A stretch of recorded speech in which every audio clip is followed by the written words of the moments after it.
전도를 할 때 어떤 멘트를 하느냐에 따라서 전도의 효과는 달라지는 것입니다.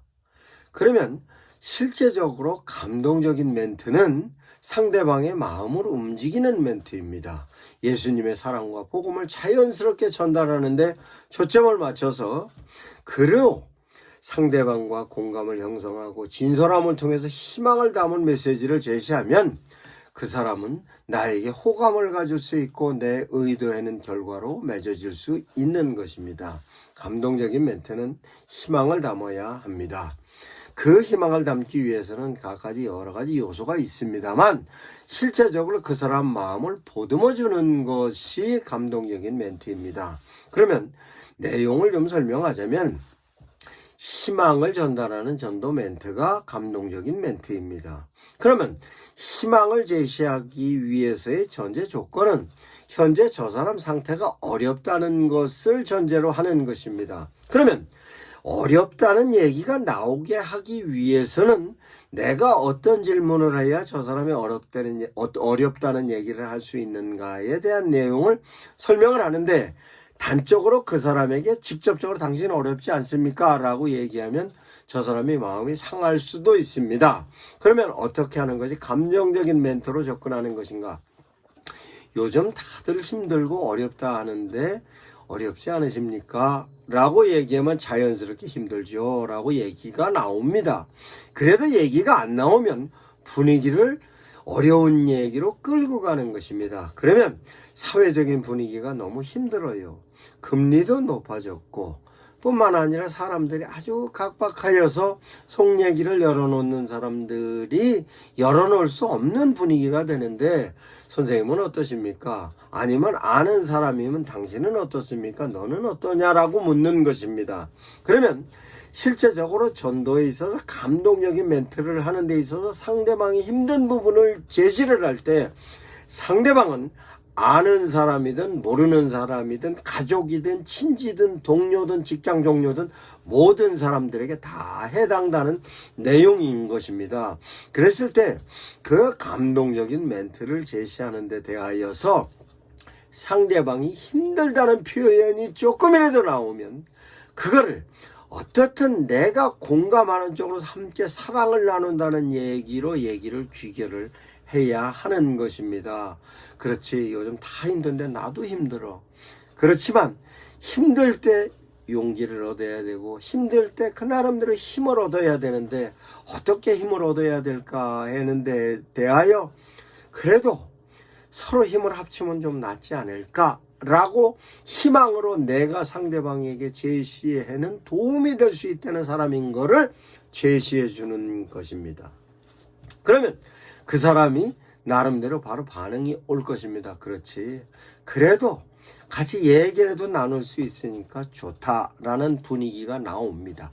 모르는 사람일 경우엔 그렇죠 라고 얘기를 합니다. 그러면 그렇게 힘들고 어려울 때는 보통 어떻게 그 부분을 타결하십니까? 라고 물으면 가까이 있는 사람이면 이렇게 하지. 돈 때문에 힘들고 너무 힘들어. 누구한테 얘기 한번 해보려고 해. 아니면 조금 더 아껴서 써야지. 이런 부분으로 스스로 대안이 나옵니다.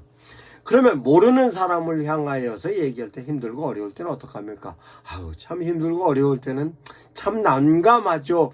여기까지 얘기합니다. 그러면 실제적으로 어렵고 힘들어서 난감에 처해 있을 때의 대안을 내가 작은 것이라도 저 사람을 사랑하는 데 대한 심적인 내용으로 전달하는 겁니다. 그 전달하는 내용이 실제적으로 힘들고 어려울 때 많은 사람들이 그 어려운 부분을 해결하기 위해서 애쓰는데 그래도 내가 주위에 아는 분이 있다든가 내가 해결할 만큼 여건이 됐을 때는 넘어가지만 그렇지 못할 경우가 참으로 많이 있을 때 그럴 때는 어떡하죠? 라고 얘기하면 상대방이 참 난감하죠.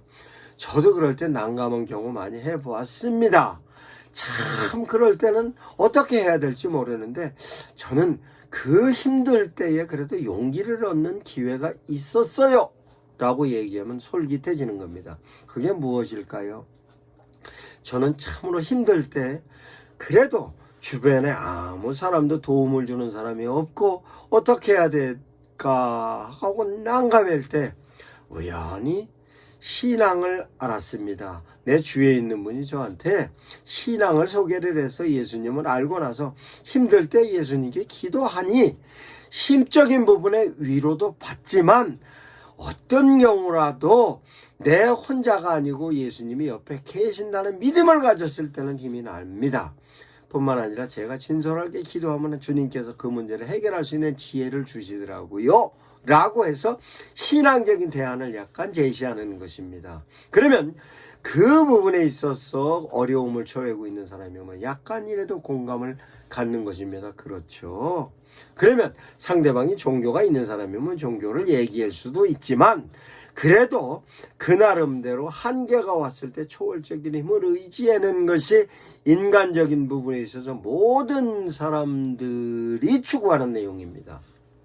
그런데 단순하게 예수님께 의지하고 기도만이 아니라 구체적인 대안을 조금 더 얘기할 수 있는 것입니다. 저는 이렇게 힘들 때 참으로 기도를 가르쳐 줬던, 나에게 신앙을 인도해 줬던 내 주위에 권사님이 한 분 계시는데 그 권사님을 통하여서 교회 성도들과 교제를 나누니까 그 사람들에게 내 힘든 부분을 같이 나누니까 나누는 것만큼 고통이 분담이 되더라고요. 그래서 저는 위로를 받았습니다. 뿐만 아니라 위로와 함께 그분들과 함께 기도해 주시는 모습을 보니 정말 힘을 얻을 수 있어서 그 힘을 얻은 것 같고 나도 똑같이 하나님께 기도하여서 지혜를 얻었고 지혜를 얻으니 해결할 방법을 찾아지더라고요. 그 찾아지는 것을 통해 위기를 타게 했습니다. 라고 대안도 제시합니다. 혹시 선생님 같은 경우에도 힘들고 어려우면요, 기도를 하고 주변에 나의 힘든 부분을 공감할 수 있는 사람과 교제를 나누는 것이 참으로 필요하더라고요. 저는 그것을 교회에서 찾았습니다. 라고 얘기하면 실제적으로 그분이 갖고 있는 어려움을, 고통에 대한 대안을 내가 제시를 해주는 것으로서 그 사람을 사랑한다는 표현이 전달이 되는 것입니다. 이것이 바로 그 사람을 향하여서 감동적인 내용을 제시하는 것입니다. 그러다가 조금 더 효과적으로 얘기한다면 실제적으로 내가 어려운 부분을 타개했던 데 대한 내용을 약간의 간증을 섞어서 얘기하면 훨씬 더 효과가 있는 것입니다. 그것은 아는 사람도 그렇고 모르는 사람도 그렇고 다 해당되는 얘기입니다. 그러나 모르는 사람에게 이렇게 깊이 있게까지 얘기를 할 수 있는 상황과 여건이 안 될 겁니다.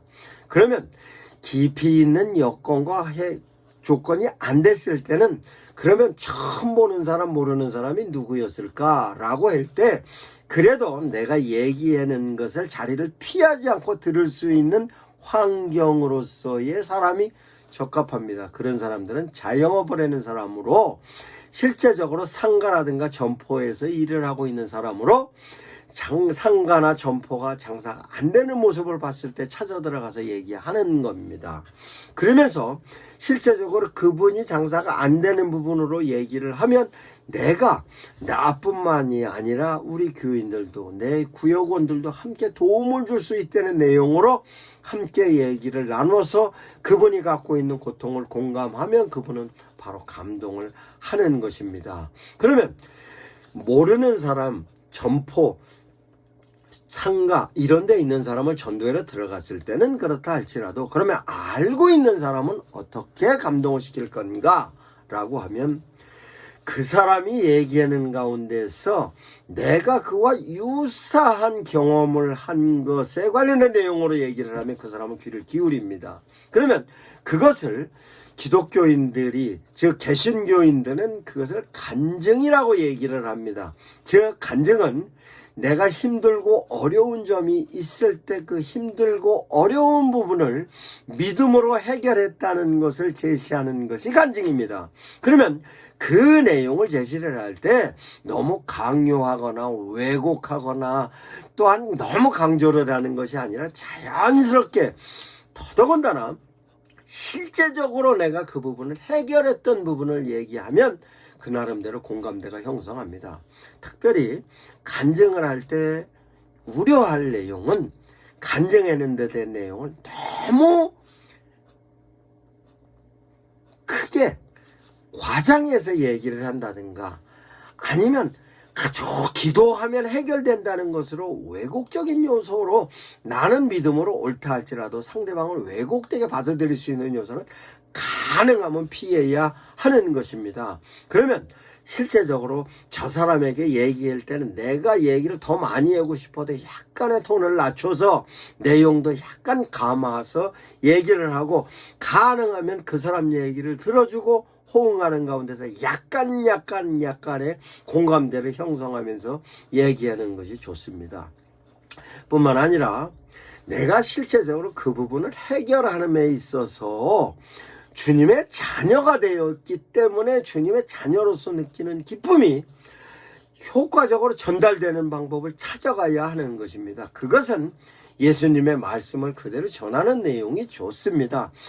저는요, 목사님을 통해서 아는 성경 말씀이 있는데 그것은 수고하고 무거운 짐진 자들을 주님께서 다 덜어주신다는 믿음의 말씀을 목사님을 통해서 들었어요. 우리 권사님을 통해서 들었는데 그게 진짜 그렇더라고요. 그래서 내가 정말 힘들 때 그 힘든 부분을 가지고 주님께 가서 기도로 엎드렸을 때 문제가 해결되는 거 많이 봤습니다. 근데 그 해결 방식이 내가 지혜로도 해결되지만 나하고 같이 기도했던 동료들과 함께도 해결되는 부분이 있었어요라고 구체적인 대안으로 제시를 할 수도 있는 겁니다. 그러면 실제적으로 이렇게 감동적인 멘트를 할 때의 핵심은 첫 번째, 진솔해야 합니다. 가식적이나 과장되거나 왜곡하면 절대로 안 됩니다. 뿐만 아니라 상대방의 상황을 이해하고 공감한 상태에서 필요한 메시지를 전하는 거지, 공감하지 않고 내가 내 나름대로 일방적으로 얘기를 해버리면 저 사람은 공감하지 않습니다. 성경에 대한 얘기도 강조를 해놓은 것이 아니라 약간에 비춰서, 그러면 예수님께 수고하고 무거운 짐을 지고 갈 때에 그 짐은 주님께서도 덜어주지만 주님께서 사람을 통해서 덜어주는데 그것이 저는 교인이었어요. 이웃을 내 몸처럼 사랑해라고 목사님께서 끊임없이 말씀하고 계시기 때문에 우리 교인들은 서로 사랑하면서 어려운 점을 나눕니다. 이렇게 얘기하면 실제적으로 사람들은 공감하는 것입니다. 단번으로 공감하게 하지 않는 것이고 점차적으로 공감해야 되겠다고 생각하면 첫 번 만나면서도 여유가 있게 얘기하고 두 번, 세 번, 네 번, 몇 번이라도 만나서 그 사람을 전도해야 되겠다는 생각을 갖고 접근을 하면 계속 공감하고 공감을 통해서 상대방을 감동시키는 얘기를 지속적으로 할 수 있는 겁니다. 필요에 따라서는 내가 갈 수도 있지만 내 전도 파트너와 함께 갈 수도 있고 구역원들이 함께 갈 수도 있는 것입니다. 이것이 혼자 가든 둘이 가든 여러 명이 가든 반드시 포커싱은 상대방에게 맞춰진 상태에서 얘기하는 것을 전제로 해야 하는 것입니다.